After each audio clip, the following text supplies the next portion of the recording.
안녕하세요. 닥쳐라 정치입니다. 어제 26일 부산에서는 한 아세안 특별 정상회의가 성공적으로 치러졌습니다. 게다가 오늘은 한국과 메콩과의 역사상 첫 번째 정상회의도 열리고요. 엊그제 25일엔 문재인 대통령은 협력과 연대를 더욱 강화해야 한다며 다가올 30년 지금보다 더 단단한 관계를 만들어 번영하는 상생의 공동체가 돼야 한다고 말씀을 하셨죠. 특히 아세안은 한국의 소중한 동반자라고 하면서 우리는 서로에게 없어서는 안 될 친구가 됐고 함께 새로운 꿈을 꾸며 하나씩 현실로 만들어가고 있다고 강조하셨는데요. 지금 미국과 일본 등 열강들이 보호주의 무역 정책을 유지하면서 후발주자들을 압박하고 있지 않습니까?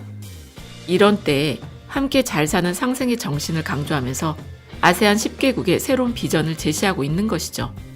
그리고 이런 비전은 문재인 대통령의 국정 철학과 똑같은 외교 행보인데요.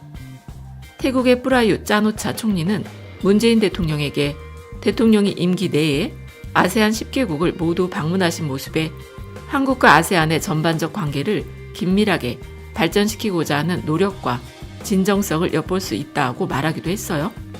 물론 이런 진심이란 게 다른 나라와의 관계에서 모든 걸 해결해 줄 수는 없지만 경쟁국가 사이에 경제나 정치 문제를 놓고 이익이 팽팽하게 맞설 때 선택을 해야 되는 입장에서라면은 진심으로 다가오는 사람의 손을 잡아줄 가능성이 큰 게 인지상정이잖아.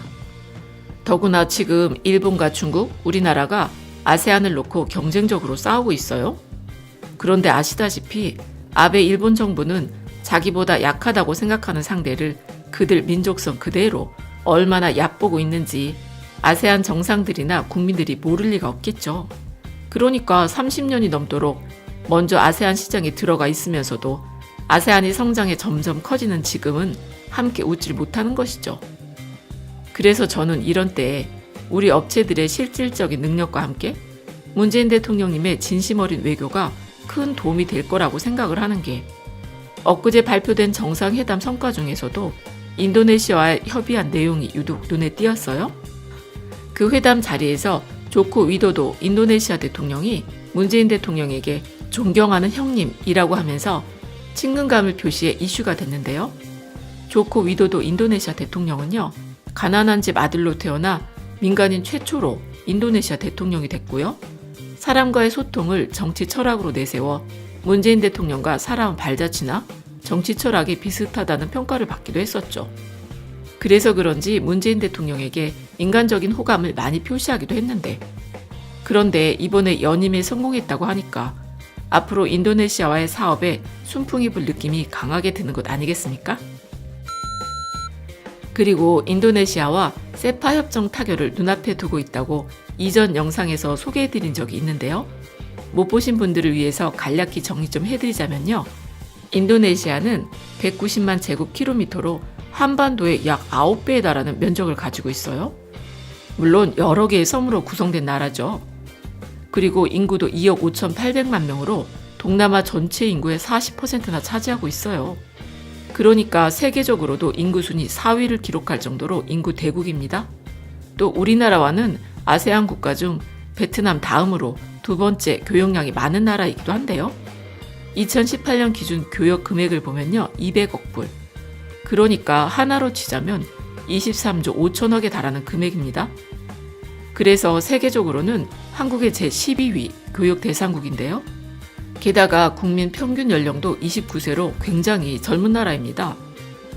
자원도 풍부하고 젊은 인구가 많으니 성장 잠재력이 엄청난 나라라는 것이죠.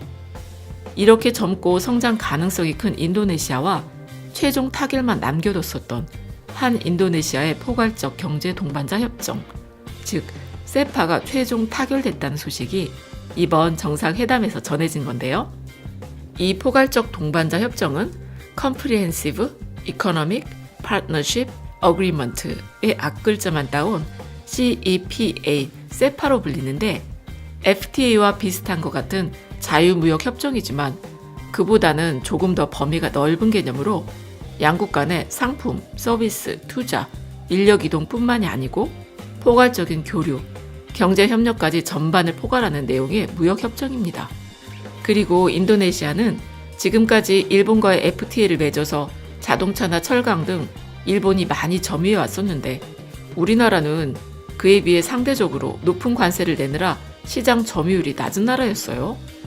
그런데 이번에 세파 협정이 최종 타결이 됐으니 종전에 가지고 있었던 한 아세안 FTA에서의 상품 시장 개방 수준은 80.1%였는데 그보다 13% 더 높은 93%로 인도네시아 시장에 대한 개방 수준 자체가 대폭 확대됐다는 겁니다.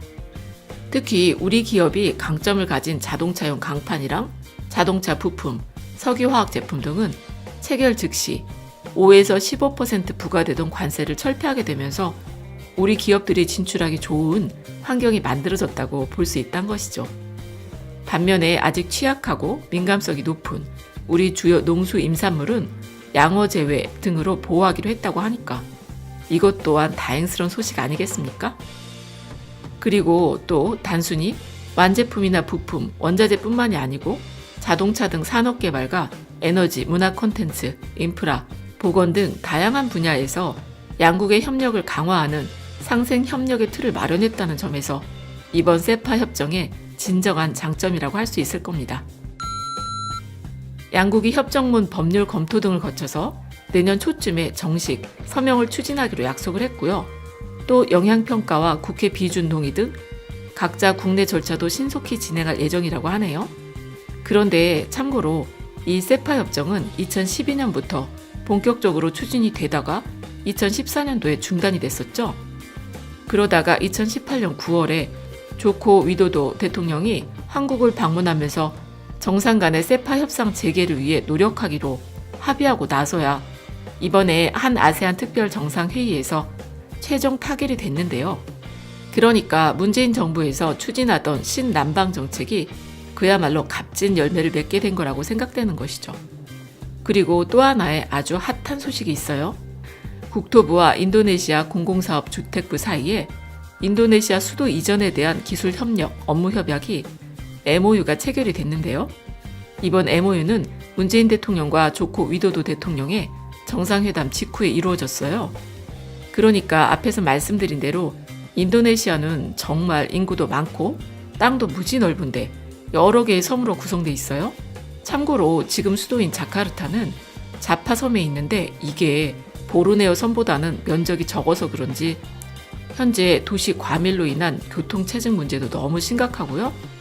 지구온난화로 인해서 해수면이 높아지게 되면서 수도 전체가 침수될 수 있다는 얘기도 나오고 있으니 그래서 새로운 수도는 보르네오 섬에 건설될 예정이라고 합니다. 하지만 인도네시아의 수도 이전 문제는 예전부터 말이 나오긴 했지만 아시다시피 수도를 옮긴다는 게 쉬운 일이 아니니 적극적으로 추진되지는 못하고 있다가요. 올해 8월에 보르네오 섬 킬리만탄주의 두 지역이 새로운 수도 예정지로 결정이 됐다고 하네요. 그런데 이게 무려 40조 원짜리 사업이에요. 40조 엄청난 금액이죠. 그런데 이 사업이 인도네시아에서 전통적으로 강세를 펴고 있던 일본 손에 떨어질 거라는 예측을 깨고서 우리 문재인 정부가 이번에 확실하게 인도네시아 정부와 MOU를 체결했다는 겁니다. 그리고 또 인도네시아 정부는 정부 재정과 민간 합동 투자 그리고 민간 투자를 통해서 이 40조 원의 재원을 조달할 계획이라고 하는데요. 조코 위도도 인도네시아 대통령이요. 한국의 세종시가 벤치마킹 대상이라고 밝히기도 했었죠. 그런데 우리가 세종시에 들인 사업비가 22조 5천억인데 이 사업은 40조를 투자하는 엄청난 계획이라는 겁니다. 무슨 말인지 알아?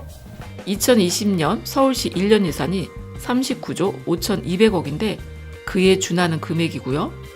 작년도 현대자동차의 매출이 96조 8천억인 걸 생각하면 대략 느낌이 오는 금액이죠. 그런데 또 얘기하자면 우리 언론에서는 다뤄주질 않으니 우리 국민들은 모른다는 게 안타깝고요. 암튼 세종시처럼 우리는 이미 행정수도를 이전해 본 경험도 있고요.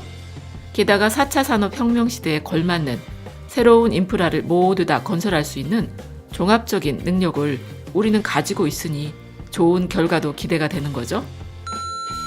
그래서 이번 MOU에서는 한국과 인도네시아가 향후 스마트시티, 도로, 수자원 등과 관련한 수도 이전 및 개발에 협력하기로 하면서 도시계획, 개발, 인프라와 주택건설 기술에 대해 정보를 교환하고요. 또 경험을 나누고 전문가를 파견하고 교육 훈련도 시켜주면서 전체적인 과정을 함께하기로 했다는 겁니다. 왠지 사업도 사업이지만 두 나라가 사업을 뛰어넘는 교류를 함께할 수 있을 듯한 좋은 예감이 들죠. 그리고 김현미 국토부 장관은 단일 기반 시설 협력 사업에서 나아가 도시 등 국토개발 전반에 대한 협력으로 발전되고 있음을 기쁘게 생각한다 라면서 한국의 행정수도 이전 경험과 스마트시티 혁신 기술을 적극적으로 공유해 성공적인 G2G 협력 모델을 만들어가겠다고 밝히기도 했어요. 참고로 이 G2G라는 건 Government to Government, 정부 간 거래를 말하는 건데요. 이번 인도네시아 수도 이전 사업을 인도네시아가 다른 나라들의 개별 기업들을 상대로 비딩을 붙이는 게 아니라 한국 정부와 협력해서 전체 사업을 이끌어 가겠다는 겁니다. 그러니까 그야말로 대박이란 것이죠. 우리나라 기업들한테는 이보다 더 좋은 기회는 흔치 않을 것 같은데 언론에서는 너무 다뤄주질 않으니 참 우리나라 언론이 맞는지 정말 답답할 지경입니다. 그리고 문재인 정부의 경제 성과를 소개해드리면 꼭 그건 뭐 기업이 잘해서 그렇지 문재인이 뭐 했다고 그러냐 라면서 댓글 쓰는 분들이 계세요. 참 그런 분들은 꼭 방송을 제대로 좀 처음부터 끝까지 들어주시길 간곡히 부탁을 드리고 싶네요. 아니 정치와 경제가 상관이 없다면 그럼 개성공단 기업은 왜 철수했나요? 그리고 왜 세계적인 신용평가 회사들 무디스나 스탠다드앤푸어스에서는 북한으로 인한 안보 위험이 감소하게 된다면 우리 국가 신용 등급을 더 올릴 수 있다고 할까요? 그러니까 정치와 경제는 뗄래야 뗄 수 없다는 것이죠. 그리고 대한민국은 일본보다 2단계나 더 높은 신용 등급 AA를 유지하고 있으니 문재인 정부가 잘하고 있다는 거 아니겠습니까? 그럼 끝까지 들어주셔서 감사드리고 좋은 의견 있으시면 댓글로 많이 남겨주세요.